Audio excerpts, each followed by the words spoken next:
ouais, non, Non, c'est moi ça. On coupera le début. Bonjour à tous, bonjour à toutes. Bienvenue sur Klebs Experiences, le podcast. Vous le savez, je suis Claude Epuli-Bombogo, avocate au barreau de Poitiers, médiatrice inscrite à la Cour d'appel de Poitiers ainsi qu'au Centre national de médiation des avocats et associée de la CELAL Club Avocat Médiateur.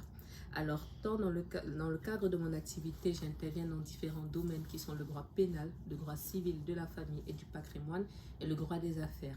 Alors, dans le cadre de ce podcast et du coup sur la chaîne YouTube sur laquelle je vais diffuser ce contenu, je vous présente en fait du contenu en lien avec mes domaines de prédilection, du coup qui sont le droit, l'entrepreneuriat, le luxe, la mode, le lifestyle, et j'ai oublié une chose, mais c'est pas grave, ça doit être la foi.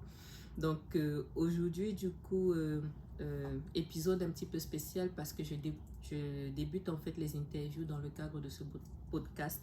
Vous le savez, je publie ici tous les deuxièmes samedis du mois à 20h ou 19h, je ne sais plus, mais en tout cas sur toutes les différentes plateformes, c'est à 20h tous les deuxièmes samedis du mois. Et pour la première série en fait d'épisodes de ce podcast, j'avais commencé en fait par un témoignage sur l'acquisition de mes locaux professionnels. Donc ce témoignage étant quasiment terminé, je débute du coup aujourd'hui les interviews. Je vais vous dire un petit mot sur mon invité du jour, mais en réalité, il va se présenter. C'est un confrère, camerounais. C'est un confrère camerounais et lorsque j'ai pensé commencer les interviews, il a fait partie des toutes premières personnes auxquelles j'ai pensé et c'était très important pour moi de l'avoir dans ce podcast. Donc, je suis ravie de débuter ces interviews avec lui. Donc, il s'appelle Maître Nguimeya. Donc, bonjour Maître Nguimeya. oui, bonjour confrère. Donc, je vous laisse le soin de vous présenter, s'il vous plaît. D'accord, je suis Maître Nguimeya, je suis un modeste avocat au barreau du Cameroun. Je suis depuis une trentaine d'années. Et de passage ici, j'ai apprécié le privilège qui m'a été donné d'inaugurer cette série. Et je suis à votre disposition et on échangera. Donc, merci. Alors, j'ai plusieurs questions à vous poser. Après, l'échange est censé être interactif. Donc, si vous avez des choses que vous voulez préciser de vous-même, il n'y a pas de difficulté. Alors, vous êtes avocat à ma connaissance depuis une trentaine d'années, mais est-ce que vous pouvez nous en dire plus sur votre parcours et sur ce que vous faites? Bon, j'ai prêté serment après avoir postulé quelques années. J'ai prêté serment pour l'entrée en stage le 4 février 1996. Et 2 ans plus tard, à la fin du stage, après l'examen du CAPA, j'ai prêté serment le 5 octobre 1998. Et depuis le 5 octobre 1998, je suis inscrit au grand tableau. J'exerce de manière continue et de manière permanente. Bon, à côté de cela, j'enseigne à l'université le droit processuel, le droit patrimonial de la famille, en l'occurrence, et en temps normal, je fais des formations. Je suis arbitre au centre permanent d'arbitrage de médiation du CADEF, arbitre au CEPAM, et après, je fais des formations également. Je suis formateur au CEPAM également. Je fais beaucoup de choses. Pour ceux qui pensent que je fais souvent beaucoup de choses, je pense que là, vous avez trouvé quelqu'un qui a mis la barre beaucoup plus haut. Je vais apporter une précision à une chose que vous avez dite là, parce que ici en France, on ne fait plus de stage. Donc, je crois en fait que là-dessus, au Cameroun, avant de prêter serment, en fait, il faut faire 2 ans de stage, en fait, si je comprends bien. Il faut faire l'examen d'entrée en stage. Il est sanctionné par un serment, le premier serment. D'accord. La loi de 90 l'a prévu et elle continue à être en vigueur. À l'issue de 2 ans de stage, on fait donc l'examen de fin de stage, qui est le CAPA. Et quand on a été admis au CAPA, on prête maintenant le deuxième serment pour être inscrit au grand tableau. Et vous avez quel statut pendant ce temps? Pendant ce temps, vous êtes avocat stagiaire. Si vous avez prêté serment, vous êtes avocat stagiaire dans un cabinet, vous faites des formations, genre dans le cas de conférence de stage et dans votre cabinet. Et cela est sanctionné par une relation de fin de stage au bout de 2 ans qui devait pas le parler de stage. Et vous présentez l'examen quand il est lancé. Au terme de la loi 90, il faut faire 2 ans cet examen. Normalement, c'est un examen qu'on doit rentrer tous les années, au mois de décembre. Mais ce n'est pas le cas. Ça arrive parfois sur les humeurs des autorités administratives Tu peux lancer l'examen une fois tous les 5 ans, 7 ans, 6 ans, parfois 8 ans. Maintenant, on milite pour que les choses se passent. C'est pourquoi la plupart des confrères ou les jeunes confrères qui entrent au barreau sont obligés d'utiliser le rapprocher des barreaux étrangers pour une demande d'inscription directe. Donc, voilà comment ça se passe au Cameroun. Le stage persiste toujours. Ça fait le stage que vous devenez avocat si vous passez le CAPA et vous prêtez serment. Okay. Wow. Alors, je vais commencer par... On va rester d'abord sur sur votre statut d'avocat. J'ai demandé à mon personnel de vous poser des questions, donc ils m'ont transmis leurs questions. Et juste avant que je ne commence à vous poser leurs questions, je me demandais quels sont vos domaines de compétences en tant qu'avocat, au-delà de ce que vous faites à côté, quels sont vos... Oui, alors, sur la question, le Cameroun, bon, la pratique professionnelle n'a pas orienté vers la professionnalisation au Cameroun, la spécialisation, parce que le portefeuille n'est pas assez volumineux, même si le contentieux se fait de plus en plus présent, mais à chaque cabinet, sa spécialité. Dans mon cabinet, par exemple, j'ai 4 ou 5 confrères avec qui je travaille. Chacun fait une spécialité particulière, on fait dans les généralités. Mais moi, particulièrement, je m'occupe du droit civil, du contentieux civil, et puis de l'arbitrage également, parce que mon temps arbitre, on l'a dit. Et un autre confrère s'occupe du contentieux pénal, du contentieux administratif et social, et un autre confrère du contentieux foncier. Bon, c'est un peu comme ça que c'est réparti. On n'a pas la spécialisation particulière. Donc, les avocats au Cameroun font presque tout, mais quelqu'un peut se spécialiser dans un domaine précis où il excelle. Il y en a qui de plus en plus font le droit de la propriété intellectuelle, qui font le droit minier, et tout ça. Et bon, ça fait partie des champs d'exploration qu'il faut pouvoir mettre en avant. C'est un peu comme ça. Alors, parmi les questions que j'ai eues, il y en a plusieurs, mais il y a une autre qui est un peu plus sur l'actualité stricto sensu au Cameroun, mais avant cela, j'ai une question qui me dit pourquoi avez-vous choisi le droit? Est-ce que c'était une orientation une opportunité en fait qui s'est présentée au fil des années, ou alors c'est quelque chose qui était déjà là depuis la petite enfance, l'adolescence et que vous vouliez explorer? Oui, depuis la tendre enfance, je me suis positionné en défenseur de la veuve et de l'orphelin. Et je voyais les choses différemment. Au départ, je voulais rentrer dans le sacerdoce, je voulais être prêtre, parce que je voyais en l'homme de Dieu le défenseur des causes perdues et des causes des démunis. Vous savez, le prêtre faisait un voeu de chasteté à l'époque de pauvreté, des gens humbles, et puis il parlait pour les autres, il défendait les gens. Au fil du temps, j'ai pensé que je pourrais faire la profession d'avocat. Tout petit, j'étais impressionné par certains de mes aînés qui plaidaient, et je partais souvent au tribunal voir un peu comment ça passait. J'ai vu l'une des plaidoiries que j'ai apprécié beaucoup, le maire de Mandengue Bébé, paix à son âme, aujourd'hui il est décédé. Certains de mes mentors sont la plupart décédés. Et après, j'ai eu le bonheur de voir les autres comme Maître Bergès plaider, avec qui j'ai eu le bonheur de travailler. Et par la suite, la vocation s'est installée. Je n'ai pas fait autre chose que la profession d'avocat. Depuis, mais je vous dis quoi, ce sont mes vocations d'enfance. Je les ai réalisées. Et j'aime la robe et je suis en robe. J'apprécie ça. Ça me parle parce que les personnes qui me connaissent savent aussi que j'ai rêvé d'être avocat. Donc, malgré les difficultés du quotidien, je pense que lorsqu'on vit son rêve, c'est...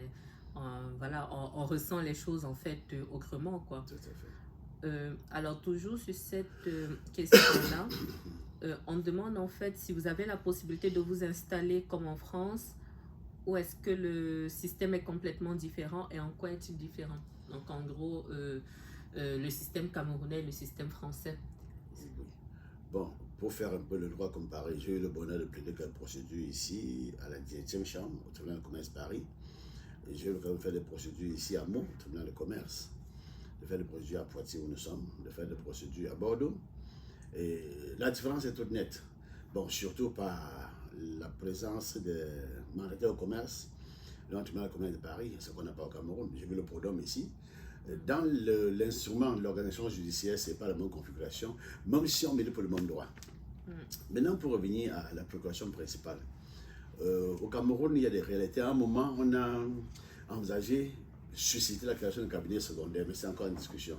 Mais dans la réalité, l'avocat n'a droit qu'à un seul cabinet. Il a un cabinet principal, il a un cabinet qui est installé quelque part, mais il n'exclut pas qu'il puisse avoir des correspondances organiques avec des confrères. Travailler avec des confrères, au pays, ça ne pose pas de problème.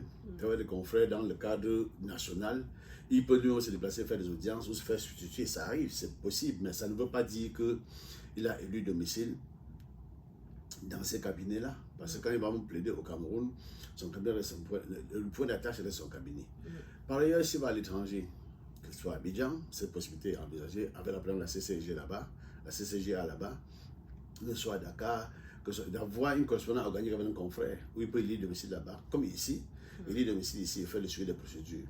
Bon, parce que ici, par exemple, il y a la coopération judiciaire entre la France et le Cameroun.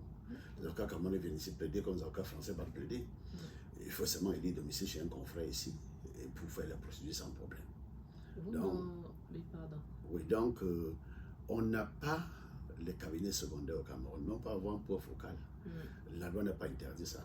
Pour discuter, pour rencontrer ou recevoir des clients. Mais son cabinet, l'avocat n'a droit qu'à un cabinet unique. Pour le moment, c'est la recommandation. Vous m'en reparlerez parce que la coopération franco-camerounaise, je n'en avais pas entendu parler. Oui, il y a une coopération. Je pourrais vous le dire, ce texte-là. Ok, pas de souci. Si j'ai un peu de temps au montage, je vous mettrai quelques informations là. Donc, toujours sur, on va dire, sur votre carrière, vous stricto sensu. La dernière question que j'ai, c'est durant votre carrière, quelle est l'affaire qui vous a le plus marqué, à tout point de vue? Oui, bon. Je vous ai dit les affaires, parce que la réalité judiciaire n'est pas la même au Cameroun qu'ici. Il y a quelques dossiers. Bon, déjà, depuis que je suis au barreau, je ne prends pas les commissions d'office. J'ai jamais fait les commissions d'office. Parce que vous êtes tenu de vous mettre dans une posture qui n'est pas forcément confortable. Et généralement, quand je ne suis pas à l'aise dans une posture, je me déporte. Je ne fais pas de commissions d'office. Ce n'est que ça que vous faites parachuter par infraction dans une procédure. En temps normal, je me constitue, soit pour le suivi d'une procédure, ou me constitue aux côtés d'un confrère. Et je ne peux pas me constituer sans connaître la logique de la procédure. Toutefois, il y a des procédures pour lesquelles vous recevez les interpellations des clients, les confrères, vous appellent dans la procédure pour qu'on le fasse ensemble. Et de ce point de vue, quelques dossiers m'ont marqué. Il y a une affaire qui s'est passée à l'Est. À l'époque, j'ai été constitué. Il était question de défendre une dame qui est dans un, je ne sais pas comment je peux appeler ça, bref, dans des incompréhensions, on appelle ça comme ça, a fini par organiser l'assassinat de son mari, parce qu'il fallait reprendre le butin. Bon, je ne peux pas accepter de la procédure. Généralement, je refuse d'occuper pour les personnes qui ont volontairement commis des crimes et des infractions. Et à la fin, dans le premier de cette procédure, je suis retrouvé en face pour les parties civiles. Sans savoir que j'étais même parti, je n'avais pas cherché à comprendre. Bon, j'ai occupé pour cette procédure-là. Mais la décision était un peu choquante. Vous avez le dossier dans lequel l'accusé plaide coupable, reconnaît les faits, mais le juge trouve l'occasion de déclarer l'accusé non coupable ou de donner une peine avec sursis simplement. C'est des actes très graves. Et ça m'a beaucoup choqué de savoir que dans une posture où l'accusé reconnaît les faits, le juge trouve des excuses, alors qu'il n'a pas plaidé même pour s'agiter dans la procédure, et je savais comment c'est qui s'est passé. Après, j'ai un autre dossier où le juge s'est montré très léger. Je ne serais pas ces procédures parce qu'elles sont encore en cours, où on avait une procédure d'urgence ou de référé. Et la partie adverse a signé mon client en référé en arrêt de travaux. Mais seulement, je crois qu'à cause de la légèreté dont il a fait dans le montage de son dossier, il n'avait pas des arguments et des pièces à produire dans le dossier pour justifier la qualité. J'ai soulevé l'exception liée à la qualité. Ils étaient embarrassés, ils ont demandé un renvoi à 2 mois. 3 mois, j'ai dit, mais on est plus devant le juge de l'urgence, ça pose un problème. Et le juge a quand même accédé à ce renvoi, il dit, mais écoutez, vous comprendrez que vous n'êtes plus compétent parce que dès lors que les gens ont cessé. Entre-temps, mes clients ont accéléré les travaux.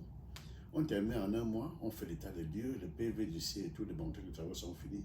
On est retourné devant le juge, plus tard quand je avait les pièces, pour échanger. Le juge a trouvé l'occasion de dire que les travaux sont certes finis, mais on n'a pas débattu de la raison de travaux de manière contradictoire. Pour lui, il faut arrêter les travaux, bon, comme c'est fini. Bon, j'étais très révolté. J'ai eu une rares procédure où j'ai espéré que mon contrat par écrit, et en saisissant la chancellerie d'ailleurs, et puis après, j'ai fait le recours, ça va de soi, parce que les insatisfactions créent le recours. À la cour d'appel, nous avons eu gain de cause. Ça, c'est les deux dossiers partiellement marqués. Après, derrière, c'est des dossiers basiques standards. Généralement, je décide pas d'aller en procès quand j'ai une procédure, quand le client veut me consulter. J'épuise d'abord toutes les voies des règlements amiables, que ce soit la conciliation, que ce soit la médiation, que ce soit le rappel à l'arbitrage. Quand il n'y a pas de convention d'arbitrage, qu'on puisse trouver un compromis d'arbitrage. Et s'il y a des dossiers dans lesquels il y a le compromis soit, ça me met très à l'aise. Et à la fin, on fait la procédure. Bon, maintenant, si je vais faire recours à l'ultime solution, c'est-à-dire la procédure judiciaire, j'arrive toujours à m'en sortir. Bon, sous réserve des alliages judiciaires qu'on a au Cameroun. Bon, pour le moment, le reste, ça va. Je n'ai pas connu de procédure particulièrement qui m'ait choqué ou heurté.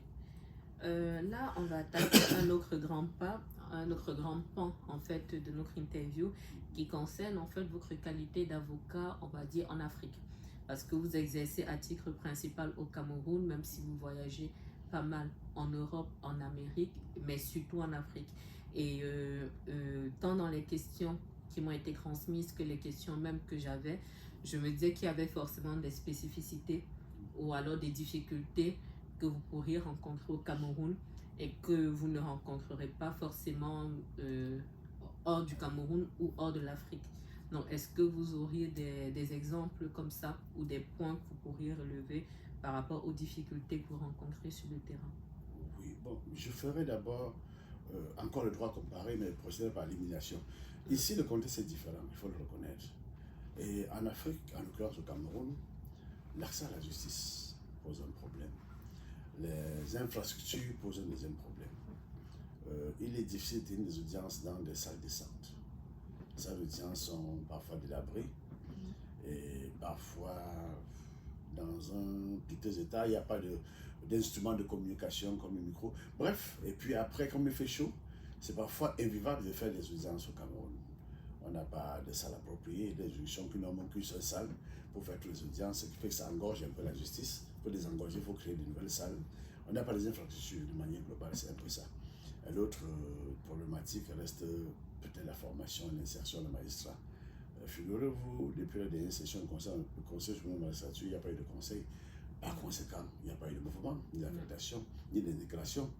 Ce qui fait à un moment, le garde des Sceaux a pris sur lui de faire affecter les magistrats, les auditeurs de justice sortis des NAM, de les faire affecter auprès des juridictions. Je ne sais pas s'ils sont en tant qu'auditeurs encore en tant que magistrats, parce qu'ils n'ont pas encore pris de serment. Ils ne peuvent pas être renvoyés d'exercer leurs fonctions. Bon, ils posent des actes forcément sous le couvert. La plupart sont au parquet, sous le couvert du parquet, mais ils ne peuvent pas agir à titre principal. Bon, peut-être pour les occuper pour qu'ils ne soient pas désœuvrés, mais c'est une réelle difficulté. Pourquoi ne convoque-t-on pas le conseil de la magistrature? Je ne peux pas savoir. Et ça permet de renouveler également la confiance en renouvelant les personnes à la tête des juridictions. Bon, quand quelqu'un sert à la tête des juridictions, il fait 4 ans, 5 ans, 10 ans, ça pose un problème sur la sérénité, la confiance et la gestion de la justice. Donc, malheureusement, c'est ce qu'on vit au Cameroun. Il y en a qui sont dans le monde de juridiction depuis très longtemps, à la tête des juridictions depuis très longtemps. Il n'y a pas de conseil, par conséquent, pas de mots. Il y a maximum déjà en retraite, ils sont notifiés de leur retraite, mais ils sont en fonction. Ils rendent des justices, ils rendent des décisions de justice. Sont-elles valables, sont-elles attaquables? Bon, le problème, l'autre problématique se pose là-bas. Dans le même ordre d'idée, du moins qui va un peu rejoindre, et un ensemble de questions que j'ai reçues en fait là, que je trouve très intéressantes. On me demande si les procédures civiles et pénales sont effectivement respectées. C'est-à-dire, je pense que c'est dans le sens de l'exécution. Est-ce que lorsque vous avez une décision en matière civile ou en matière pénale, elle peut vraiment être exécutée? Bon, pour arriver à l'exécution, il faut d'abord avoir la décision. Ça, c'est le plus dur au Cameroun. Vous avez des procédures qui sont pendant devant les juridictions depuis très longtemps. Le magistrat n'évite pas la saisine. Quand il met un délibéré proroge, parfois il rabat. Bon, vraiment, c'est difficile. Vous ne comprenez pas ce qui peut motiver cela, mais j'ai l'impression qu'il y a une certaine volonté d'arriver à un déni de justice. Pour avoir la décision, il faut d'abord que le juge vide sa saisine. Maintenant, l'autre challenge, et ce qui rejoint également les problèmes de compétences, mais d'effectifs, quand le magistrat a jugé et vidé sa décision, il faut la rédiger. Parfois, pour une rédaction de décision, il faut baver. Quand il a rédigé et que vous l'avez levé il faut avoir le recours, les voies de recours. Parfois, il y en a qui font le recours complaisant pour perdre. Bon, il n'y a pas au Cameroun l'article 900 pour sanctionner les gens qui font la procédure des actes dilatoires ou vexatoires. Bon, ici, obtenir la décision, c'est encore une autre affaire. Pour l'exécuter, alors là, ça devient très compliqué. L'exécution, à l'époque, avant l'entrée en vigueur de la réforme Ouada, produisait certains effets parce que c'était l'exécution, j'ai entre guillemets, sauvage. Les gens faisaient le bon effet, enlever les choses, parfois procéder à la vente sauvage. Bon, aujourd'hui, avec l'atténuation apportée par l'acte de réforme Ouada sur les voies d'exécution, l'exécution est plus douce et parfois les voies les plus évidentes sont les saisies conservatoires, aussi l'exécution, parfois sur le compte. Mais parfois vous saisissez le compte, la banque fait la déclaration affirmative hors délai. Et quand vous vous assignez à la banque en reversement des créances, des coûts de la saisie, c'est difficile d'avoir les gains de cause. Après, derrière, parfois les réponses ne sont pas forcément la réalité. Il y a beaucoup de complicité en interne. On les saisit, on appelle les clients immobiliers sans compte, au banc on répond, il n'y a plus rien. Bref, ça revient encore à un problème très pratique sur le plan de l'exécution des décisions de justice. Ce n'est pas évident. Obtenir une décision, c'est une chose. Encore, il faut se lever tôt pour l'avoir. L'exécuter, c'est encore une autre affaire. C'est compliqué. Vraiment, au niveau des difficultés. Il n'y a que des difficultés, pour dire vrai. Les difficultés pour l'obtention de décisions, les difficultés pour l'exécution de ces décisions. Ça pose un problème d'efficacité de la justice. La justice est-elle efficace au Cameroun? J'ai la faiblesse de penser que non. Donc, c'est compliqué. On va pouvoir en reparler tout à l'heure dans les sujets d'actualité. Parce que je m'intéresse forcément, mais je vais en reparler tout à l'heure. Pour terminer du coup sur les difficultés là, on m'a demandé si les avocats étaient fréquemment confrontés à des pressions qui émanent, bon, on m'a dit de la partie civile ou de la défense. Bon, je dirais plus du côté des clients. Est-ce que vous avez déjà vécu des pressions ou alors vous avez connaissance de confrères qui auraient été soumis à des pressions? Je veux prendre la chose autrement. Les pressions des clients, je ne pense pas. C'est rare, peut-être inexistant. Un client ne ferait pas pression à son avocat, sinon il n'a qu'un instrument. Par contre, comme il y a des dossiers délicats, vous avez les pressions plutôt de l'administration. Les autorités administratives qui vous font la pression, vous invitez soit à vous déporter, soit vous menacent des procédures délicates, mais le client n'a pas le moyen de faire la pression à son avocat. Moi, vous me dites, je fais ci ou je ne veux pas faire, je me déporte. C'est pas aussi facile. C'est très simple comme ça, parce que les autorités, par contre, vous avez un dossier délicat, où la procédure s'est engagée, on va vous montrer, on menace, et puis après, c'est parfois les enlèvements, c'est parfois les tortures. Bref, la pression vient du côté des autorités administratives, surtout les autorités de police ou de gendarmerie. Parfois, de leur chef, la pression peut venir de l'administration, pour dire globalement. Je n'ai pas encore vu des cas de pression des clients. Sinon, par quel moyen? Je n'ai pas encore vu la pression de l'adversaire, il n'y a aucun intérêt à faire la pression. Par contre, j'ai vu les chantages, et c'est tout l'administration. C'est une personne qui dit, bon, on vous promet de gérer la procédure contre quelque chose.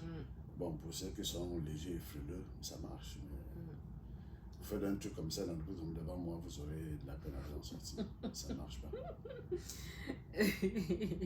En fait, vous faites naturellement le fil avec les autres questions que j'ai à poser parce qu'on me demande, il y a deux questions qui se ressemblent un petit peu. Dans quelle mesure le juge africain peut-il être influencé par le pouvoir politique dans ses décisions? C'est très facile. Vous savez, c'est très facile, c'est le vécu quotidien au Cameroun. Il faut commencer par autonomiser la justice. Ça peut prendre l'indépendance de la justice. À l'époque, je fais un papier sur cette problématique à la CRTV. Bon, le journaliste qui m'avait interviewé a diffusé, après il a reçu des menaces. Pourquoi vous diffusez telle chose? Mettez ça de côté, parce que la justice en réalité n'est pas indépendante. Parce que qui préside le Conseil supérieur de la magistrature? C'est le président de la République. Qui est le vice-président? C'est le garde des Sceaux. Qui est un ministre nommé par le président. Et les magistrats ne sont pas inamovibles, du siège du moins. On vous nomme et on peut vous faire permuter du siège du parquet en guise de sanction. Si vous vous comportez mal, on vous envoie au parquet pour vous sanctionner, visiter un magistrat du siège. Et le contrôle aurait été normal si on parle du parquet au siège. Normalement, il devait être inamovible, mais ce n'est pas le cas. Il devrait pouvoir, pour prendre l'indépendance, être élu pour un mandat, faire sa fonction et repartir, être voté par ses pairs. Mais tant que le Conseil supérieur de la magistrature note les magistrats. Et si l'administration a la main mise sur la magistrature, il n'y aura pas d'indépendance. Les magistrats peuvent facilement être appelés par les gardes des Sceaux, par le membre du gouvernement, par le Premier ministre, bref, par son supérieur hiérarchique, bon, tel dossier va dans tel sens. Pour les magistrats courageux, et Dieu sait ce qu'il y en a au Cameroun, je vais citer comme ça, pour le regretter le cas d'un magistrat que tout le monde connaît au Cameroun, les acteurs de la justice connaissent, le président Chiric, que je connais bien même. Si vous dites non, on brise votre carrière. Vous n'êtes jamais promu, vous n'êtes jamais muté dans un endroit où il y a la matière à travail. Les 3 grandes villes où fait vraiment du droit, et du droit pur et des matières, et du contentieux assez étoffé, ces doigts-là, Yaoundé et Bafoussam. Après, derrière, vous êtes des magistrats d'un certain rang, on prend pour vous envoyer à Pousseli, pour dire que Pousseli n'est pas une juridiction. Vous n'apprenez rien. Il n'y a pas de contentieux important, c'est une histoire de chien écrasé. Vous allez voir les histoires de palables, il est dans mon champ, il a tué mon chat. Donc, en réalité, vous avez de la peine à travailler sereinement. Donc, la pression vient toujours encore de l'administration. De l'administration, autant pour moi. Donc, il n'y a pas d'indépendance. Tant qu'il n'y a pas d'indépendance, vous n'avez pas une justice sereine et saine. C'est ça la problématique. Je pense que ça va encore une nouvelle fois faire le lien avec les 2 autres questions. Quel est en Afrique le rôle respectif de l'avocat et du juge dans les affaires à caractère politique? Bon, sur ces questions, j'ai posé par élimination pour dire le magistrat, s'il est influençable, influencé, ce qui arrive souvent, l'avocat par contre ne peut pas l'être nécessairement. S'il est tenace, il va suivre sa procédure. Mais parfois, on arrive à l'intimider, à le faire sortir de la procédure, à le menacer, faire des chantages sur conduire. Parfois, moi, en guise de comprendre, on dit bon, laisse tomber cette procédure, on te remet qu'un dossier juge de l'administration. Ça arrive. Ils ne sont pas des acteurs déterminants de la justice de ce point de vue, mais ils restent des acteurs indépendants, les magistrats, les avocats quand ils le veulent, mais les magistrats c'est beaucoup plus difficile. Surtout dans les circonstances politiques, on est obligé de jouer le Ponce Pilatisme. Je vous cite comme ça, au passage, ce qui se passe au Conseil constitutionnel, avec la main mise de l'administration. Sur ça, c'est une institution qui devrait gérer les affaires de manière neutre, mais aller chercher la neutralité, vous la trouverez nulle part. Donc c'est un peu ça. Après, pour mettre le premier instrument de jugement en place, c'était lors des élections, les dernières élections qui ont eu lieu. On a pris les magistrats qui étaient déjà en retraite, donc c'est pour y récompenser un bonus pour nommer.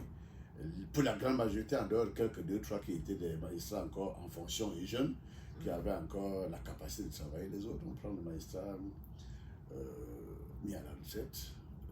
Parfois, c'est sanctionné. Parfois, ceux qui n'ont aucune compréhension des questions constitutionnelles ou de droit pour les nommer au Conseil constitutionnel, ils vous diront quoi?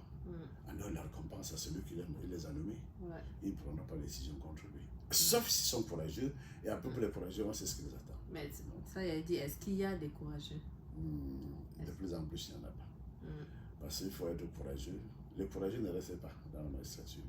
Soit ils finissent par finir au barreau, la loi organique permet de partir de la magistrature pour le barreau, soit ils finissent dans les institutions internationales, s'ils ont la chance d'être soutenus par le gouvernement, pourquoi les y envoient, soit ils finissent forcément en consultant, soit ils finissent à l'extérieur, ailleurs, et s'expatrient. Et après, on sait ce que ça donne par la suite.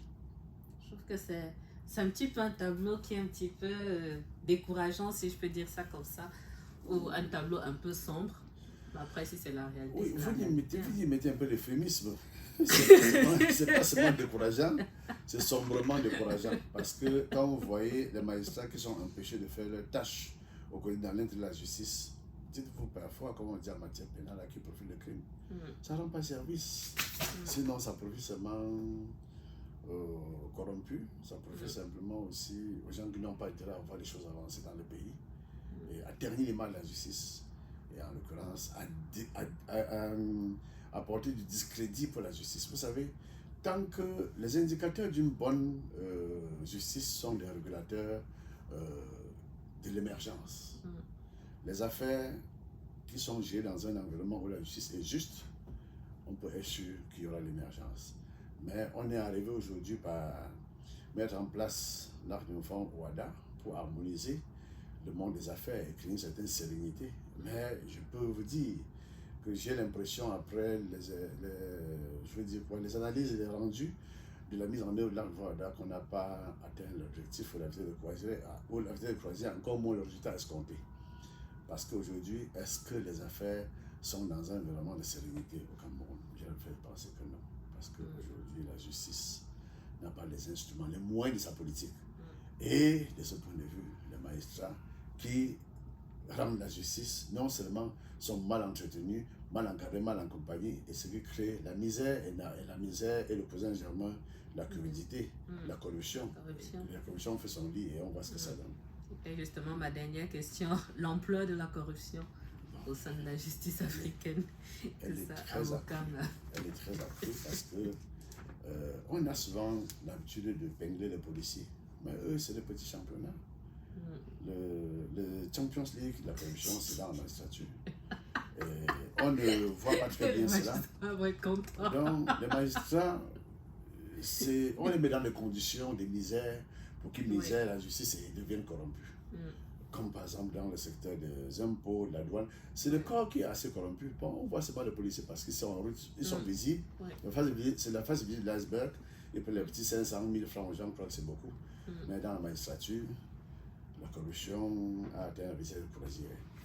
Et vous pensez que ça se fait au niveau inférieur, mais en Angoulien, moi, la cour, les chefs de cour sont corrompus.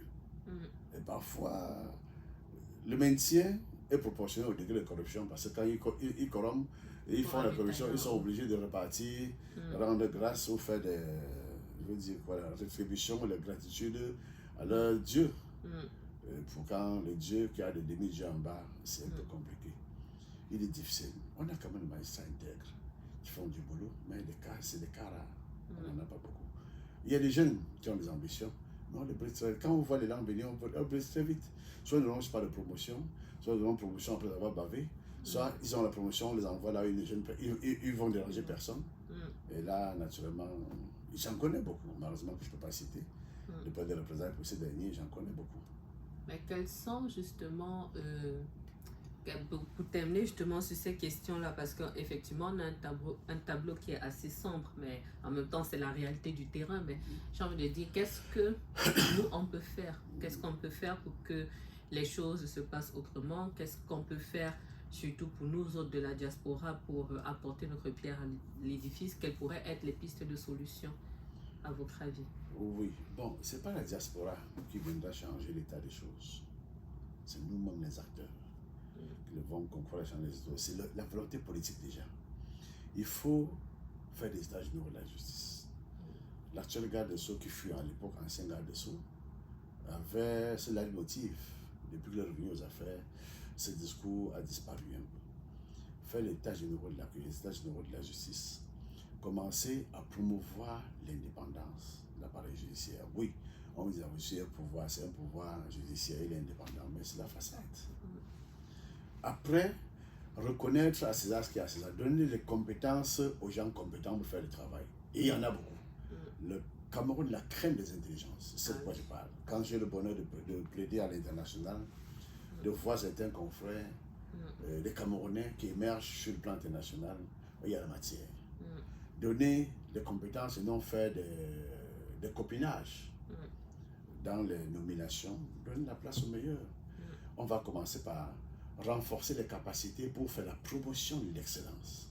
Si la justice est indépendante et que les magistrats se sentent en sécurité, je parle de la sécurité judiciaire, on aura une justice de qualité. En l'état, nous sommes dans le copinage. Les coquins mettent les copains. Et puis après, ça va donner ce que ça donne. Si on regarde, et puis je sais qu'ils ont les critères pour célébrer, pour décanter et d'identifier les excellents. Je connais le cas d'un garçon qui sortit l'INAM, je connais très bien parce qu'il était le major de sa promotion, mais il n'a jamais été promu à quelque chose. Tous ceux qui étaient derrière lui sont déjà devenus ses chefs, et il est encore au même endroit. J'en connais également qui ont été des maîtres de stade, certains auditeurs de justice. L'auditeur sort de l'INAM, rentre, intégré dans la magistrature. En un laps de temps, il a le même grade que son formateur, qui stagne au même niveau. Il se trouve en un clic, 4e grade, que celui qui l'a formé à l'époque, il était 3e grade. Par quelle vitesse il fait pour se retrouver au 4e grade que l'autre, et parfois même, il passe au hiérarchie, l'autre encore au 4e grade. Donc, ça veut dire qu'il y a un problème. Soit l'autre n'a pas été à la hauteur, a été sanctionné pour son incompétence, auquel cas il n'y a pas à le maintenir. Soit il n'a pas eu le bon levier actionné pour se trouver au sommet comme l'autre, auquel cas on est dans un système de favoritisme.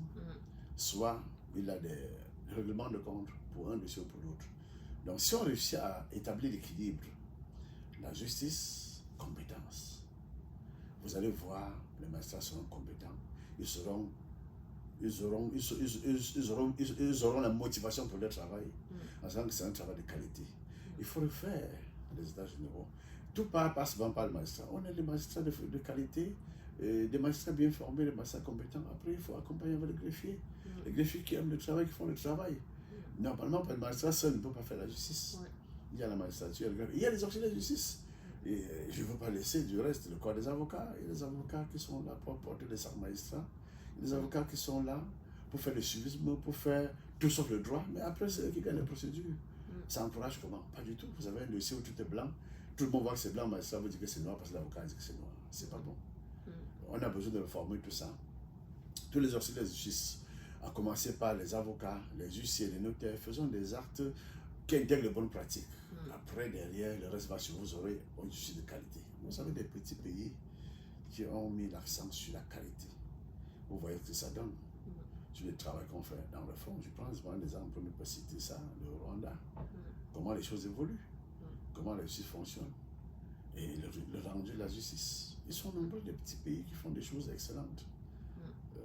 Après, on va dire que le Cameroun est un grand pays, mais c'est un grand pays des petites choses. J'avais dit ça comme ça. Et je pense en fait pour terminer sur ce point-là, que ce qui est le plus marquant ou ce qui peut être le plus choquant, c'est que justement les Camerounais sont brillants. Et on le voit à l'international, ça veut dire que le Cameroun n'a pas de problème de compétence ou de cerveau. C'est pas ça, c'est juste que le système est gangréné. Et je pense que pour nous autres qui sommes de la diaspora, c'est ce qui peut le plus révolter en fait. C'est que les Camerounais sont brillants, effectivement, quand vous voyez les personnes d'origine africaine qui excellent à l'extérieur, sur la scène mondiale, les Camerounais ne peuvent pas manquer en fait. Et quand effectivement on voit ce que les Camerounais sont capables de faire à l'extérieur et qu'on essaye de voir ce qui se passe à l'intérieur, on ne peut qu'être révolté, on va dire ça comme ça. C'est vraiment très particulier. Quelques petites, je voudrais avoir votre avis. Il nous reste, on va dire, 2 points à voir et pour qu'on ne soit pas trop long, je voudrais en fait dans un premier temps qu'on parle en fait de quelques dossiers d'actualité au Cameroun. J'ai là 4 actualités, donc 3 dossiers, et après on va parler des élections sur place, du bâtonnat, pas forcément les présidentielles, mais le bâtonnat. Alors il y a justement, bon je pense que vous y avez quand même répondu, mais je voulais avoir votre avis sur 3 affaires qui ont défrayé l'actualité, entre autres malheureusement ces dernières années, et qui ont beaucoup choqué. Je sais que personnellement sur cette chaîne, moi j'ai parlé de 2 affaires, mais je voulais avoir votre ressenti. Donc il y a l'affaire de l'assassinat du journaliste Martinez Zogo, il y a l'assassinat du petit Matisse, et il y a la dame, j'ai oublié son nom, qui a fait l'objet d'un féminicide en 2023, mais la décision a été rendue là en 2025, un peu avant, ça devait être mars-avril, et qui a particulièrement choqué parce que son mari avait été condamné à 5 ans d'emprisonnement, intégralement assorti d'un sursis et une amende de 52 000. Donc c'est inaudible. En fait, dans ces 3 dossiers, il se passe des choses qui, moi, me révoltent complètement, mais je voulais avoir votre avis. Et justement, c'est-à-dire que ce soit peut-être la position de l'ordre des avocats, même si vous ne parlez pas officiellement en leur nom, votre avis, on va dire, de citoyen et d'avocat, bref, le regard que vous portez sur la situation ayant été sur place lorsque ces affaires ont eu lieu. Oui, bon, je veux répondre globalement. Ceci impliquant cela, vous comprenez dans quelle configuration on se trouve pour ces procédures-là. Dans l'un, on a l'impression qu'on a maquillé un crime crapuleux et on a rapidement trouvé les boucs émissaires, alors que les commanditaires sont en liberté. Certains sont au NIOF. Encore faut-il savoir comment la procédure se conduit. Et on a souvent des hypothèses où on arrête des gens, on met en prison avant de chercher les infractions ou les crimes qui leur reprochés. Surtout quand on a ici certaines chercheuses. On a des instruments de demande de compte comme le TCS qui a été créé pour pouvoir réprimer certaines infractions à caractère spécial, les infractions économiques. Mais l'effet n'est pas escompté aujourd'hui, parce que l'effet escompté n'est pas celui que l'on voit aujourd'hui. Ce qui fait que pour des cas comme ce que vous avez évoqué, on a encore de la difficulté à indiquer les bonnes pratiques dans la justice. On est devant les détentions abusives, on est en face des décisions complaisantes dans l'un ou l'autre cas, et on est en face du laxisme. Parce que normalement, après la dénonciation, ou bien après l'évocation de certains faits, le parquet doit saisir d'office de certaines procédures, instruire de manière objective et procéder au renvoi. On connaît les canons processuels, ce que dit le code procédure pénal, comment il encadre cela, mais on est aujourd'hui encore à balbutier sur des choses qui me semblent être des droits acquis malheureusement. Est-ce que vous trouvez que comme maintenant, on va dire avec les réseaux et j'ai envie de dire la mondialisation, le fait que les gens puissent faire suffisamment de bruit, est-ce que vous avez l'impression que sur place, ça fait bouger les choses? Oui, ça peut paraître curieux, mais ça impacte l'attitude de certains magistrats véreux. Ça impacte également le ressenti de certains membres, enfin les gens qui sont aux affaires, qui ont le pouvoir. Quand on en parle beaucoup trop, pour essayer d'apaiser, on peut exécuter quelques personnes. Pour faire joli. Quand on en parle beaucoup, après on se dit, l'intention nous voit, on oublie de réagir. Donc je pense que les réseaux sociaux ont joué un rôle déterminant dans certaines procédures, que sur le cas de dossier Martinez-Zogo. Si on n'a pas fait le tapage, on n'aurait pas eu ce qu'on a eu. Et aujourd'hui, on en est où avec la justice? On n'avance pas, la procédure piétine. Et les petits Matisse, même chose. Les dénonciations sont parties dans tous les sens et on en est arrivé là. Donc, les procédures, la dame qui a été assassinée froidement, c'est pas son époux, par quelqu'un d'autre, je ne peux pas savoir, je ne suis pas dans ce dossier. Mais si les gens arrivent à se révolter, il faut se poser des questions. Et ce genre d'attitude crée parfois les révolutions. Ce genre d'attitude crée parfois les feux bourrants. Voilà. Pour sortir de ça et dire comme Vergès, poser des questions ou les poser de bombes, ce n'est pas forcément les terroristes. Les poseurs de bombes sont parfois des poseurs de questions. Et les bombes se posent à travers les réseaux sociaux, à travers le comportement des gens de la société, la révolte populaire et tout. Et puis après, on va voir où est parti le problème. Parfois, ça pose des questions. Qu'est-ce qu'on a fait pour en arriver là? Comment va-t-on faire pour en sortir? Il faut réguler l'état des lieux, audit de la justice, et puis on arrive à des résolutions telles que le magistrat va sentir bien encadré, bien accompagné. Et après, ça va l'encourager à rendre des décisions saines, objectives et parfois courageuses. Moi, ici, je ne vais pas revenir en fait forcément sur cette actualité, mais j'en ai parlé sur cette chaîne. Donc, Martinez, c'est un journaliste qui avait été assassiné il y a maintenant peut-être 2-3 ans. Mathis, j'ai fait une vidéo dédiée complètement, donc vous l'avez sur ma chaîne. La dame qui a été tuée en 2023, c'était une enseignante en fait de 30 ans qui avait, je crois qu'elle avait d'ailleurs 3 ou 5 enfants. Et donc cet homme l'a frappée, puis il l'a frappée au point où elle est décédée. Il avait été incarcéré au moment des faits et quand il a été jugé, là il a plaidé coupable. C'est pour ça que juste moi je n'ai pas compris. Après je reconnais que je ne sais pas, que je n'ai pas les textes en fait, je n'ai pas les dispositions du droit pénal camerounais. Donc est-ce que de manière très objective, je ne peux pas dire est-ce que c'est le texte en fait qui doit être modifié parce qu'il ne légifère pas assez?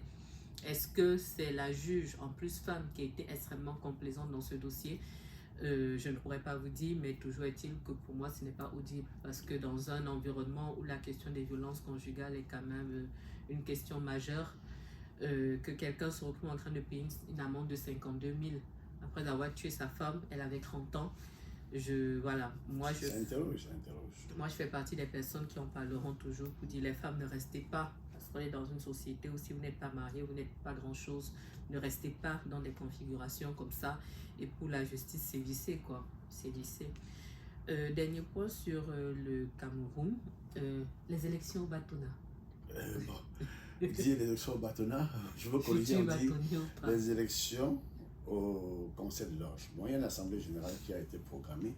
Après la dernière qui a avorté, a été renvoyée dédiée. On est arrivé quand même à trouver un compromis avec un certain désordre qui s'est installé dans l'intervalle pour reprogrammer les élections pour le membre du Conseil de l'Ordre le 14 juillet au Cameroun. Bon, on ne va pas dire direct les élections au Batona. Bon, c'est vrai qu'il y a 3 candidats, ce qui coupe un peu avec la tradition, qui partent directement et poursuivent au Batona. Il y a 2 hommes et 1 femme qui veulent être bâtonniers, mais pour être bâtonnier, il faut d'abord être membre du Conseil de l'Ordre. Moi, je suis partant pour le Conseil de l'ordre. Je ne suis pas candidat à Batona. J'ai postulé après 30 ans d'exercice pour le membre du Conseil de l'ordre parce qu'avec les réalités que j'ai pu avoir de la justice, j'ai tout reçu de la justice, elle m'a tout donné. Et je n'ai fait que ça dans ma vie. J'ai estimé qu'il était temps pour moi de restituer ce que j'ai reçu. C'est pourquoi mon label de communication, c'est Give Back. Give Back. Donc, j'ai estimé que je peux être membre du Conseil de l'ordre. Maintenant, tout dépend des électeurs. À identifier les candidats, parce que partout, il y a le bluff. Il y a des candidats qui posent la candidature pourrie. Je ne sais pas juger ces candidatures. Seuls les électeurs sanctionneront. Il y a des candidats pour la candidature parce qu'on veut à tout près membre du Conseil de l'ordre. Si oui, pourquoi faire?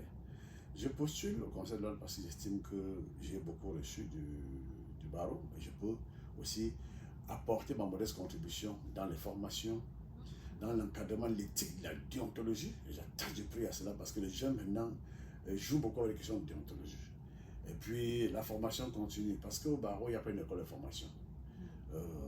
On est obligé de faire des formations dans les colloques, dans autre chose, pour pouvoir renforcer les capacités.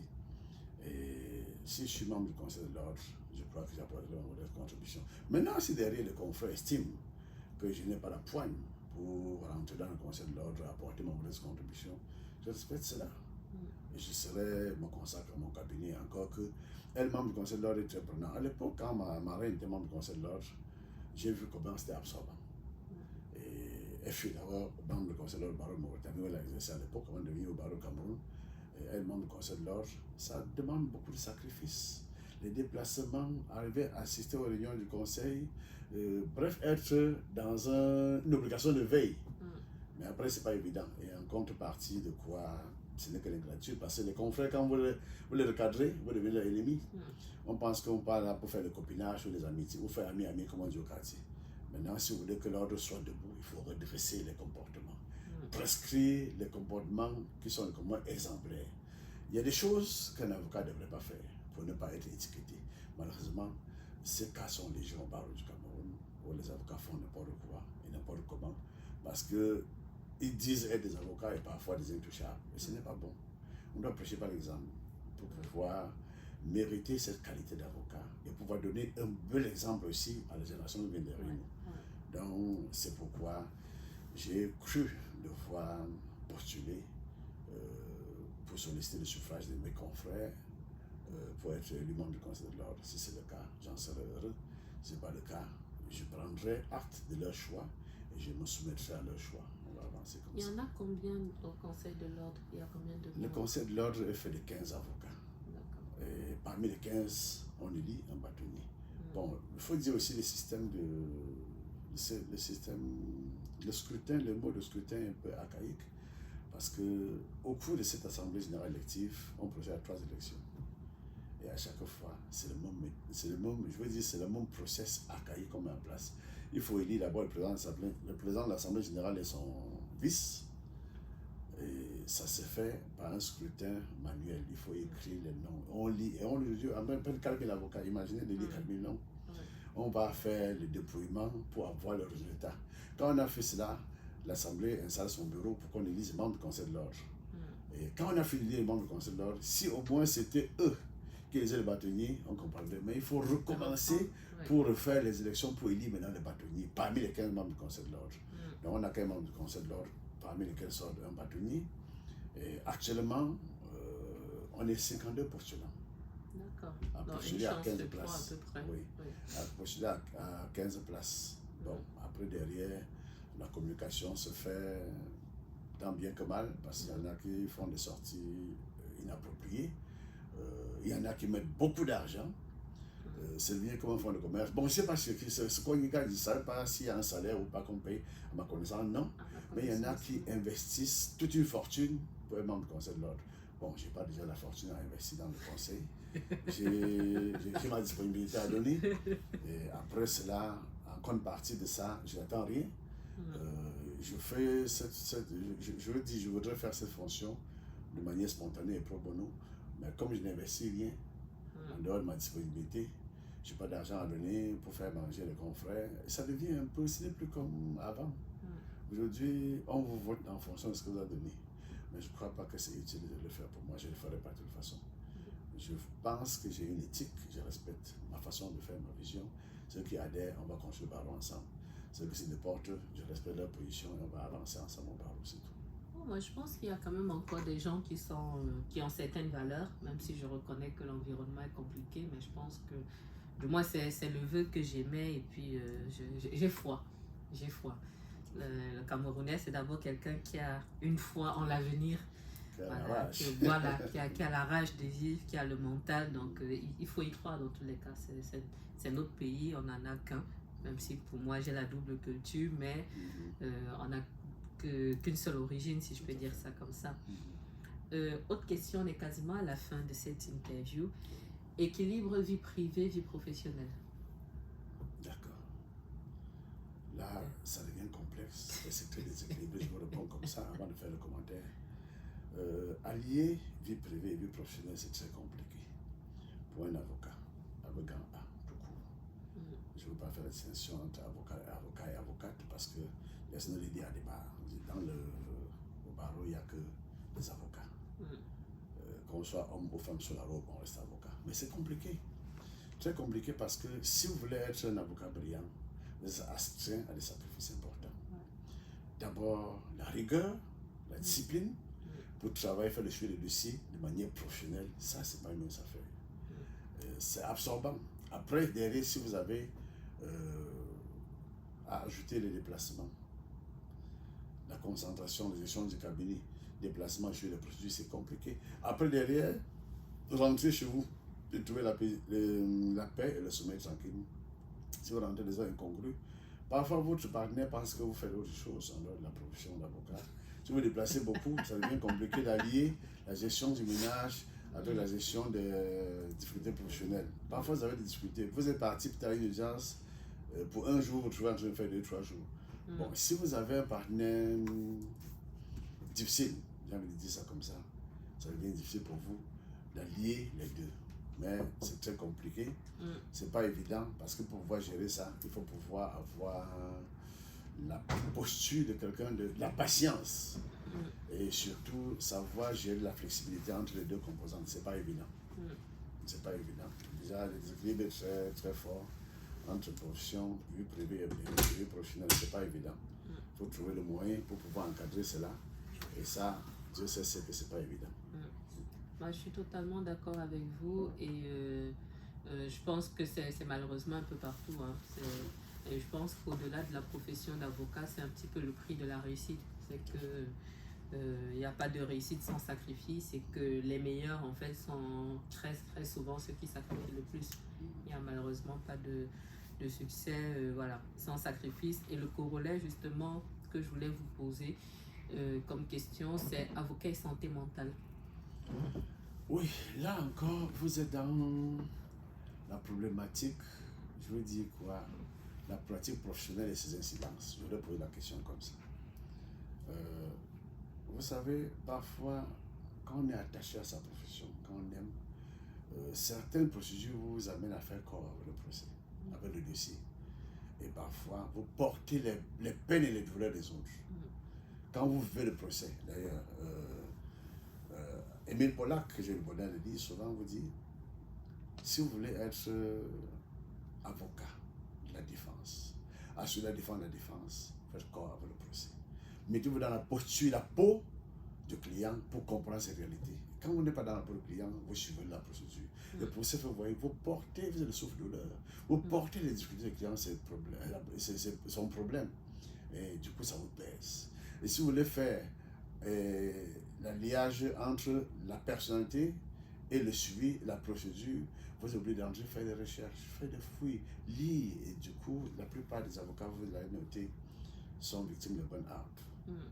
Si vous voulez travailler bien, bon, je ne sais pas combien j'en ai fait, je ne peux plus compter, parce que quand vous avez beaucoup de choses à faire, vous êtes surbooké, vous avez la pression, vous finissez par craquer de temps en temps. Donc on doit aménager son temps, se rendre rigoureux, c'est être discipliné. Il n'y a que la discipline qui écarte parfois de ces choses-là. Être discipliné et savoir aussi s'arrêter quand c'est utile. Pensez que vous n'êtes pas au centre du monde. Je peux avoir des procédures, 5-6 procédures, je sélectionne 3 ou 4 que je peux gérer, après les autres, passer la main ou bien vous attendez. Sinon, vous allez rentrer dans des postures très compliquées Et bon vous les surménages, bon vous les stress, bon vous la pression. Parfois vous portez le stress de vos clients. Plus que les clients même, vous êtes toujours tendu et c'est compliqué. Donc il faut savoir lâcher prise. Mettre l'eau à votre vin et savoir que la procédure pour moi, c'est le qu'un dossier. C'est vrai, vous devez être par une relation de moyens. Mais je dis que soit mes collaborateurs, nos confrères, mettez tout en œuvre pour vous dire que vous avez le relation de résultat. Et mettez les moyens pour atteindre ce résultat. Maintenant, si on ne va pas atteindre, c'est pas faute d'avoir essayé. Si vous voulez tomber les armes à la main. Ne vous dites pas qu'on je n'ai que les obligations. La plupart des confrères disent je n'ai que les obligations de moyens. Mais il faut demander que vous avez mis tous les moyens en jeu. Je n'ai pas de relation de résultat comme le médecin. Mais on oublie qu'en réalité, nous faisons toutes ces professions libérales. Le médecin met également tous les moyens en jeu. Parce qu'on dit, il vous prend, il va vous guérir. Et quelqu'un vient vous dire, vous prenez son dossier, vous devez gagner. Je ne connais pas quelqu'un qui vient voir un avocat pour perdre. S'il vient voir l'avocat, c'est parce qu'il veut gagner. Maintenant, à vous de lui expliquer, là, tu ne peux pas gagner. Je me bats pour qu'on adoucisse ta peine. Le client n'aime pas entendre ça. Que je viens voir mon avocat, moi, qui veut perdre, ce n'est pas un avocat. Donc, et c'est en cela que l'avocat doit aussi jouer son rôle de conseiller. Dire au client que cette procédure n'est pas bonne. Enfin, quand je me dis que ce n'est pas bon, on vous refuse, je dis, je ne peux pas. Cette procédure n'est pas bonne. Mais si elle est bonne, tu acceptes qu'on la fasse, on ne peut la faire qu'à telle condition. Battons-nous pour atténuer, mais on ne peut pas arrêter, pour être objectif. Donc, c'est des instruments qu'on peut mettre en place pour intégrer la bonne pratique et arriver à un résultat positif. Si les gens se mettent dans cette posture, on comprendra que c'est utile. C'était important pour moi d'avoir votre avis sur la question de la santé mentale qui était ma dernière question parce que j'ai eu l'occasion de vous le dire en off et j'en ai communiqué sur cette chaîne YouTube sur le burn-out que moi j'ai fait et il m'a fallu effectivement du temps pour mettre les mots sur ce que je vivais et justement je pense qu'au niveau de nos ordres, que ce soit ici ou au Cameroun, je pense que ce sont des choses qu'il faut travailler. Au niveau de nos ordres, on va dire que nos ordres en tant qu'institution, donc on va dire, je me parle quasiment aux membres du conseil de l'ordre, mais je pense que même en tant que, entre guillemets, simple avocat, ce sont des choses en fait sur lesquelles il faut qu'on se penche un petit peu, parce que si on n'est pas bien entouré, si on n'est pas, voilà, si on n'est pas bien concentré, si on n'est pas bien entouré et qu'on n'est pas sensibilisé à ces questions-là, ça peut vraiment aller beaucoup plus loin. Et voilà, moi je suis contente d'en être sortie aujourd'hui, mais ce sont des questions qui sont importantes, ce sont des points sur lesquels il faut être vigilant. On arrive au terme de cette interview. Est-ce que vous auriez un dernier mot? Bon, je vous dis d'abord merci d'avoir porté votre choix, je m'en laisse personne. Je dirais aussi j'ai appris, car ce que je sais, c'est une série. Ça s'appelle l'unité socratique. Chaque fois que j'ai l'occasion d'échanger, c'est pour moi l'occasion d'apprendre. J'apprends des échanges, j'apprends de mes voyages, j'apprends des communications, j'apprends des dossiers, j'apprends de la vie. Et je vous dis merci, vous êtes jeune avocat, je vous souhaite bonne chance pour votre parcours. Tel que j'ai pu avoir à lire un peu, à faire une analyse de votre posture, je sens que vous irez loin. Si vous ne changez pas, le lien éditorial, vous irez loin, vous avez mes encouragements. Et je souhaite que les confrères puissent être sensibilisés sur les bonnes pratiques pour les amener à avoir aussi une justice saine. Parce que parfois, certains magistrats sont induits en erreur par les avocats qui n'ont pas de pratiques professionnelles assez décentes. Et puis après, ça nous amène dans tous les sens. Et si on le fait, c'est dans notre intérêt à tous. Ça va valoriser la justice, ça va nous rendre aussi crédibles aux juges justiciables. Ça, c'est essentiel. Je vous remercie. Donc, merci à vous. Ainsi se termine du coup ce premier épisode des interviews. J'espère que ça vous aura plu. Moi, j'ai beaucoup appris. Maître Nguimea, c'est un confrère que je connais déjà, que je côtoie à titre professionnel depuis à peu près 2 ans maintenant. Et je reconnais que j'apprends beaucoup de lui. Donc, je suis contente qu'il a accepté de se prêter à l'exercice. Il n'y a pas eu de langue de bois, il n'y a pas eu de sujet interdit. Voilà, donc je suis contente. J'espère que cet épisode vous aura plu. Donc, merci, je reste disponible après. Rappelez-moi, je reviendrai. Je vous rappellerai parce qu'il y a beaucoup de choses à dire, mais je ne voulais pas que ce soit indigeste. Donc, je vous dis à bientôt sur Klebs Experiences, le podcast. Donc, sur les différentes plateformes de podcast, je vous lis en commentaire, idem sur la chaîne YouTube. Et je vous dis à bientôt. Merci. Très bien.